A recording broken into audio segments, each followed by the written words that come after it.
이거 저 대문체 이것도 없었다 좀 같더라. 좀 절로 다니겠어요. 아니 이래 댕겼는데 댕기긴 댕기는데. 댕겼는데 대문체가 이거 없었어. 그러고 저 물을 저 밑에 저 밑에 있었거든. 그래서 물찌개 해가지고 내가 봤나 물찌고 댕겼다고 하니 죽을 고생해. 요 올라오는 데는 물찌개 질문 적어줘 댕겼다고. 원명 스님은 1951년 15세 나이에 이곳 무봉사에서 50대 후반의 경봉 스님을 모시고 3년을 살았다고 한다. 이후 원명 스님은 경봉 스님의 맞상좌로 극락암에서 30여 년 동안 경봉 스님을 모셨다. 방에 있어가지고 여기 도장님이 이발 계셨다고. 이발 계셨어. 그래가지고 고향간이 지금 종국 서 있잖아. 고향간이 저기인데 그래가 이제 노장 내가 이제 밥상을 들고 여기 법단 지내면 이거 들고 알았어? 법단 지내면 난 모시고 근데 왜 얼굴이 왜 이렇게 까맣게 탔노? 거실에서 거실에 근데 석불 부처님이 촛불에 석불 부처님 입이 아주 야무지게 다물었네. 그래 촛불에 거실에서 그래 그런. 옛날에는 새카마이 초가 요새는 기억하는데 옛날에는 막 그래 막 사람들이 와서 촛불에 거실한 게그 새카만 게 아니야.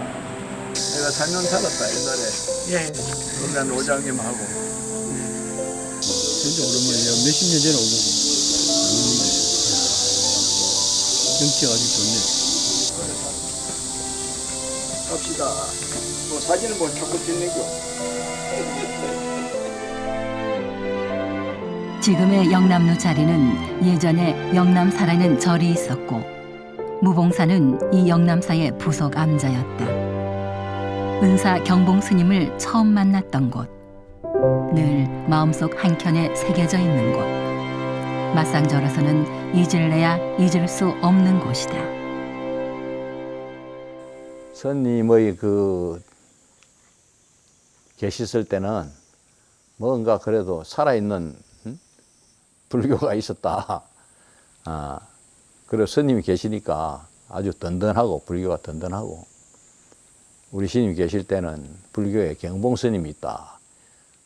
어디 어려운 문제가 있으면 그거 가서 물어봐라. 그래가지고 뭐 또 물어오는 사람도 엄청나게 많았어요. 그런데 스님은 항상 문이 열려가 있는 거라. 누가 오든지 다 받아들여서. 해안이 밝으시고 그래서 법문을 하시는데 뭔가 하시면서 살아있는 법문. 이 아주 주입식이 아닌데 얘기를 평탄하게 아주 생활 법문식으로 하시다가 한마디 확 하면은 거기에 착 꽂히는 게 있어. 그런데 그 소리에 본래 근원은 어디 있느냐 하고 의문을 탁 던져주는 거라. 그러니까 거기에서 마음이 말은 못하지만은 뭔가가 와서 칵 열리는 것 같은 찡한 그런 게 있잖아요.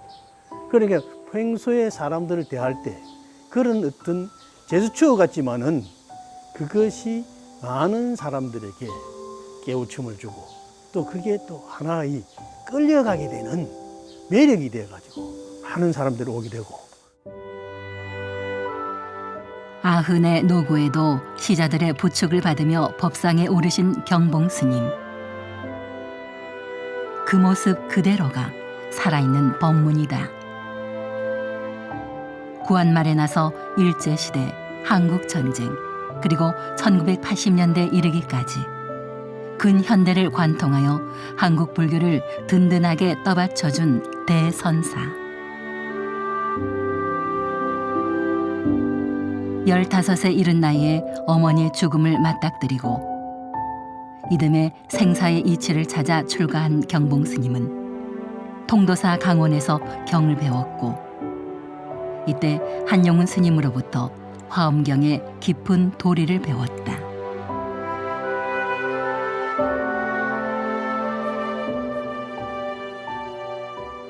경전을 보다가도 발심한 글귀가 있는데 종일수타무나 자무반전부이라. 종일 동안 남의 보배를 헤아리지만은 자기한테는 반전분도 이익이 없다. 그 경에 있는 얘기가 전부 응? 그 다른 사람 보배의 얘기야. 다른 사람 깨달은 얘기잖아. 부처님이 깨달은 얘기든지 뭐 조사심이 깨달은 얘기지. 예? 깨달아서 한 얘기지. 자기하고는 뭐 반푼의 이익도 없는 거라. 그래서 이제 저 선방에 이제 참선을 하려고 참선을 가려고 했는데 이제 그 못 가게 하고 사무소에 이제 응? 일을 보라고 하니까 뭐 며칠 하다가 선방으로 갔죠. 그러면 뭐 달아났지 그러니까네. 처음에는 저 양산 내원사 그때는 이제 그게 선방으로 이제 해월 스님이라고 도인이 있었어요. 그 스님을 찾아서 공부하다가 또 이제 해인사 이제 가서 태설당에 그때는 재산 스님이 거기 계시는 걸로 알고 있어요. 거기서 이제 열심히 공부를 했다 하더라고. 너무너무 화두가 안 되니까 그 뒷산에 올라가서 울었대. 또 이제 저 직지사 천불선에 가서 또 공부하다가 금강산 마하연 또 이리 이제 제방에 다니다가 이제 안양암에 오셔가지고 또 열심히 했는 모양. 안양암에 와서 거기서 이제 등력을 해서 힘을 좀 얻었어요. 늘 산책을 가셨어요. 스님은 일정하게 아침에 일어나시면 꼭 냉수마찰을 하시거나 건포마찰을 하셨어요. 겨울에는. 그래서 냉수마찰 물을 갖다 미리 떠드려요. 그러면 그 물을 가지고 냉수마찰을 하세요. 그러면 밖에 내놓으면 그리고 이제 그 하고는 아침 공양을 자시고 바로 그냥 산책을 갔습니다. 갔으니까 그 모시고 이제 가면서 이런 이야기 저런 이야기를 이제 서로 주고받았어요. 받았는데 그 뭐 스님은 그 말씀 가운데서 이제 교훈이 될 만한 이야기를 많이 하셨어요. 또 젊었을 때 이야기, 당신이 공부하시던 때 이야기 그런 말씀을 저한테 마치 손주한테 해주시듯이 그렇게 자상하게 말씀을 해주셨어요. 그때 이제 하신 말씀 가운데서 당신이 젊었을 때 해인사에서 공부를 하셨는데 겨울에도 졸음을 쫓기 위해서 얼음을 입에 많이 넣었답니다. 그래 그런 까닭에 내가 빨리 이가 상했다고 그런 말씀을 해주시면서 너무 그냥 이 공부가 안 되고 그럴 때가 있었대요. 젊을 때. 그럴 때는 그 해인사 그 뒤산에 가서 소나무를 부여안고 울었다고. 왜 이래 나는 무슨 전생에 죄가 많아서 이렇게 그냥 번뇌망상에 떨어지지 않고 이렇게 도대체 이 도가 안 닦이는지 도대체 나는 무슨 죄가 많아서 그러냐고 한탄을 하면서 울고 나면 좀 시원했다고 그런 말씀을 저한테 하셨어요. 그래서 그게 참 뭐랄까 공부하는 데 있어서 어려움도 있지만 그와 같은 아주 강한 결심 이런 것들이 느껴졌어요. 그래서 스님을 평소 때 그분이 이가 안 좋았다는 것 자체가 그런 어떤 젊을 때 애썼던 모습을 글을 통해서 들었고 또 그분이 참 친절을 하셨지만 그런 말씀을 하실 때는 아주 강단 있게 이렇게 말씀을 해주셨습니다. 이름난 선원을 다니며 정진을 거듭하던 스님은 다시 통도사 안양암에서 참선 수행에 매진했다. 화두 참고의 와중에도 양로 연불 만일회를 창립하고 화엄 살림법회를 개설하여 선과 교, 선과 연불이 둘이 아닌 원융 수행의 길을 열어나갔다. 그래서 우리 극락암에 우리 스님도 연불을 많이 주장했어. 그래서 이제 극락암에도 만일 연불회를 한 때가 있었고 또 스님 설법에 보면은 원래 이제 그 신라 때 이제 그 발징화상이 건봉사에서 만일 연불회를 해가지고 32인이 육신 등공했다. 32인이 육신 등공했다. 그 등공대가 있습니다. 건봉사에. 그래가지고 그 발징화상에 대한 얘기를 설법을 하시는데 선과 연불이 말이요. 둘이 아니라, 선과 연불이 둘이 아니라. 그래서 또 관흥스님이 또 그렇게 편지를 보냈지. 스님 설법에도 그렇지. 이 도량이 또 좀 백년 정사지. 전국에 백년암, 뭐 연불암, 극락암, 미타암, 뭐 이게 전부 연불도량이래요. 그러니까 참선과 연불이 둘이 아니다. 그래가지고 여기다 이제 만일 연불을 시작을 했어요. 저는 이제 그 원래 그 오대산 상원사에 출가를 했습니다. 그 출가를 해서 부득이하게 상원사에서 혼란이 일어나 가지고 이제 내려왔는데 그 상원사 선방에 계실 때 스님네들이 많이 거쳐갔어요. 한 1년 동안, 4년 동안. 그래서 그 스님네들에게 일일이 다 물어봤어요. 스님이 생각하는 한국에 도인이 있습니까? 어린 나이에 물으니까 경봉스님, 다들 경봉스님 이야기를 하는 거예요. 경봉스님이 어디 계십니까? 그 양산에 통로사에 있다. 다 거의 한 100여 명 이상 물어봤는데 거의 다 경봉스님 이야기를 한 90% 이상 이야기를 하더라고요. 한국의 도인은 경봉스님. 근데 어린 마음에 굉장히 이렇게 갈등이 생겼어요. 가고 싶은 마음이. 그래서 다 핑계치고, 그래서 통로사에 내려와서 처음 만났는데 그때 오후 한 2시, 3시쯤 됐는데 노장님께 여기 우리 경봉 큰 스님이 계시는데 어디 계시냐고 하니까 그거 왜 찾아왔노? 그래 이제 한참 뭐 이것저것 물어보더라고요. 물어보는데 텐마루에 앉아가지고 내가 이놈아 경봉이다. 그러더니 그렇습니까 하고 그냥 삼배를 드리고 출가하고 싶다고. 그래서 이제 인연이 됐죠.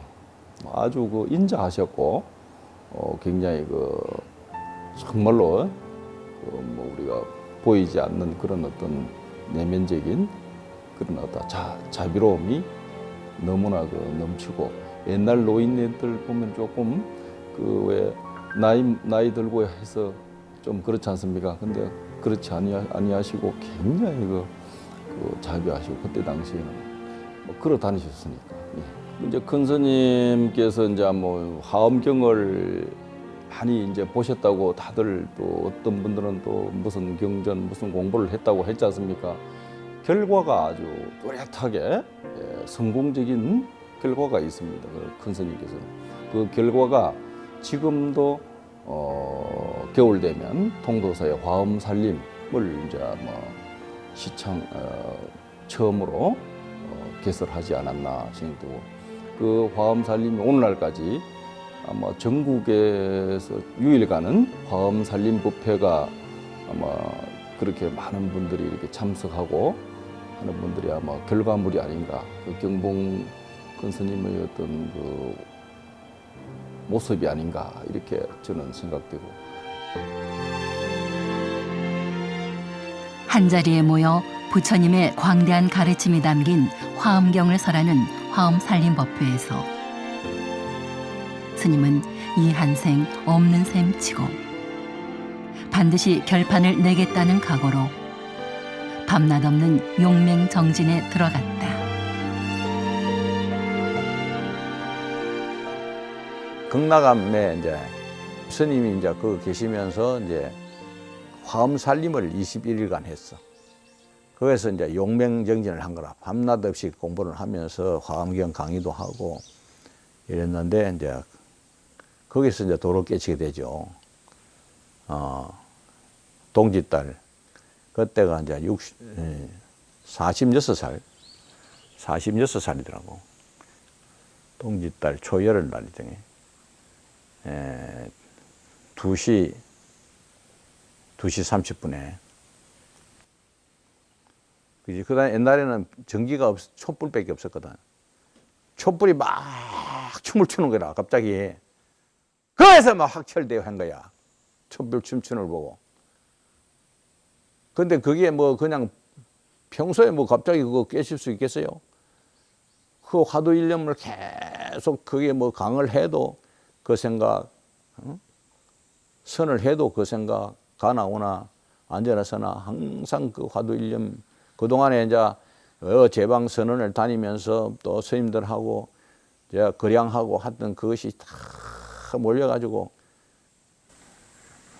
2시 30분에 촛불이 춤추는 것을 보고 도를 깨쳤다. 그 당시 노장이 너무 좋아서 산소를 통해서 혼자 춤도 추고 막 그리고 화엄살림을 하셨는데 굴자야 보살마설이 위가지고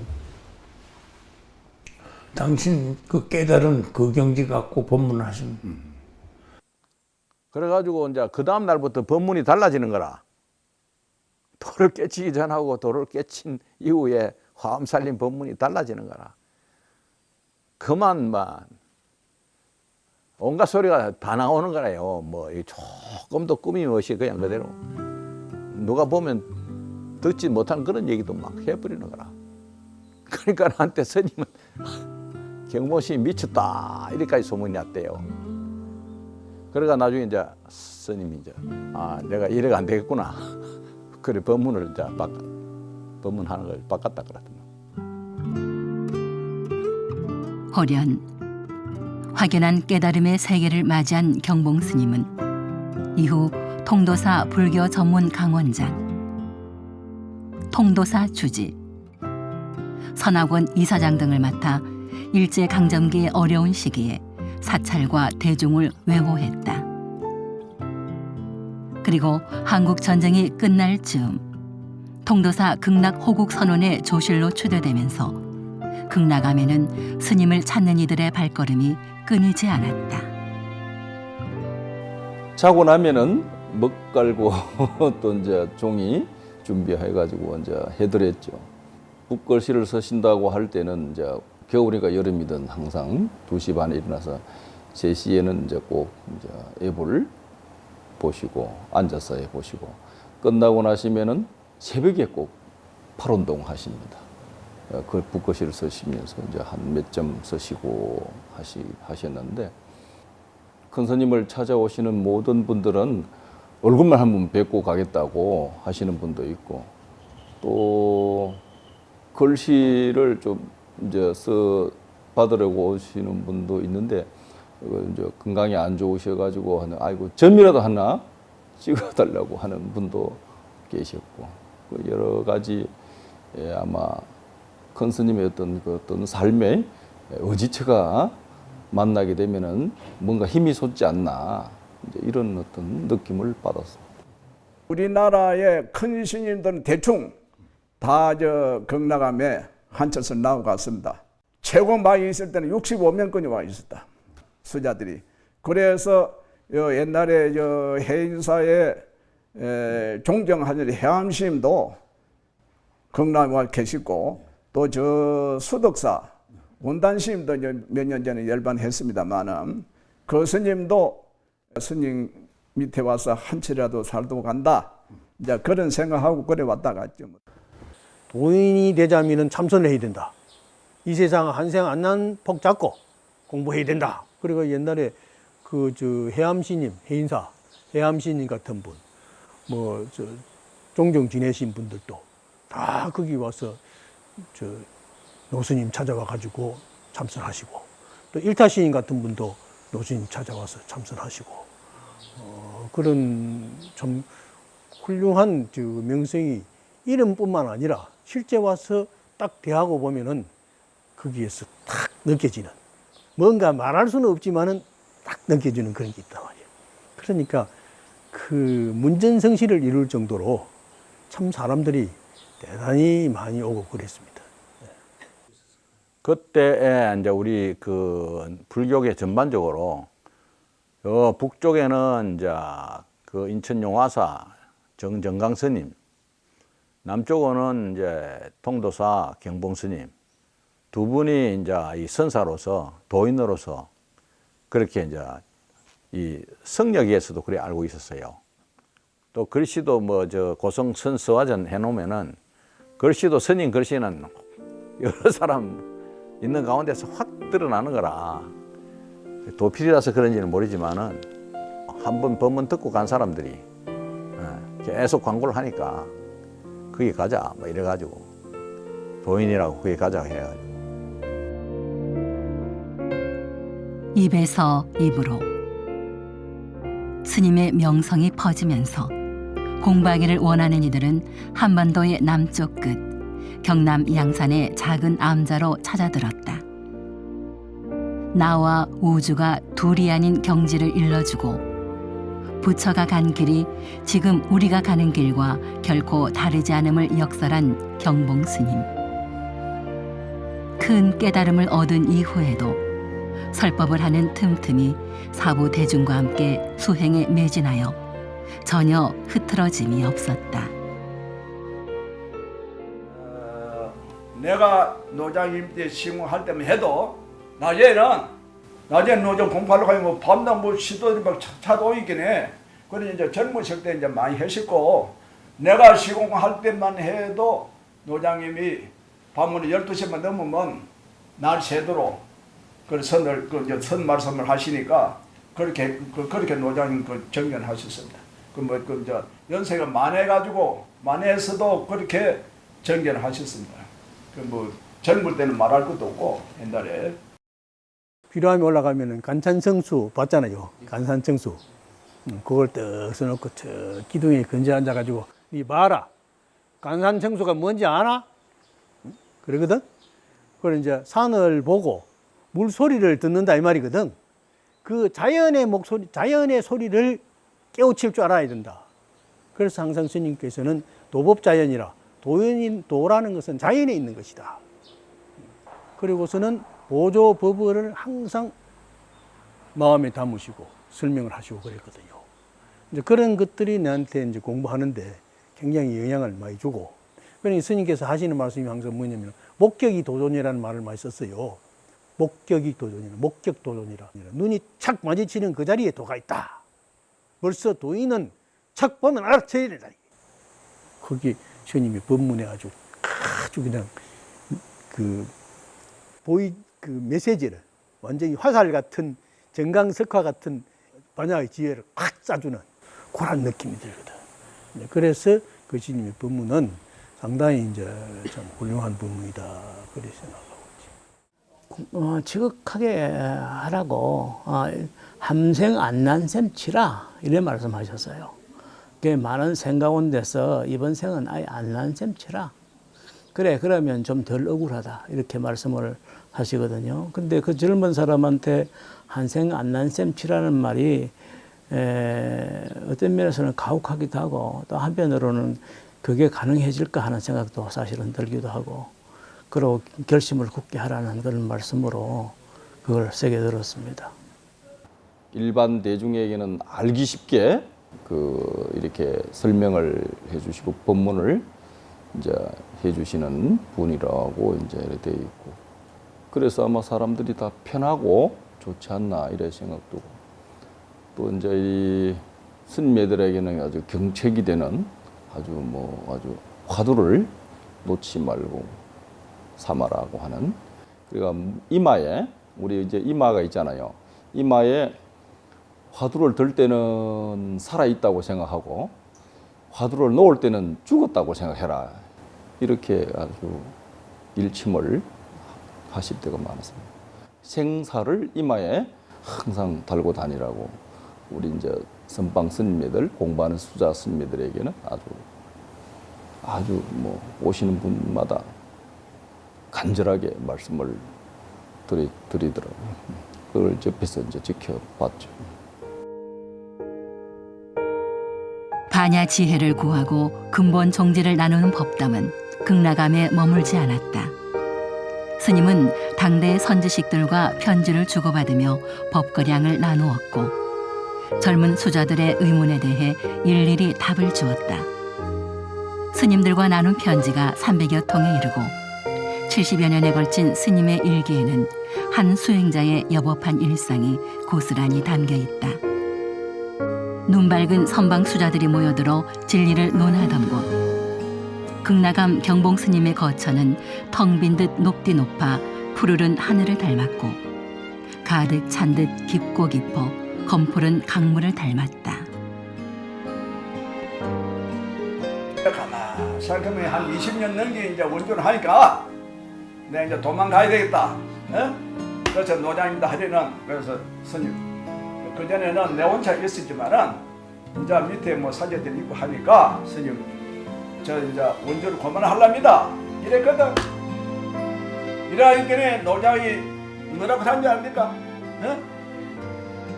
성방 원주로 하려고 하면은 팔찌보살이 돼야 알아서 팔찌보살이 돼야만이 원주를 한다 이제. 탁 그거 가는데 내가 졌어.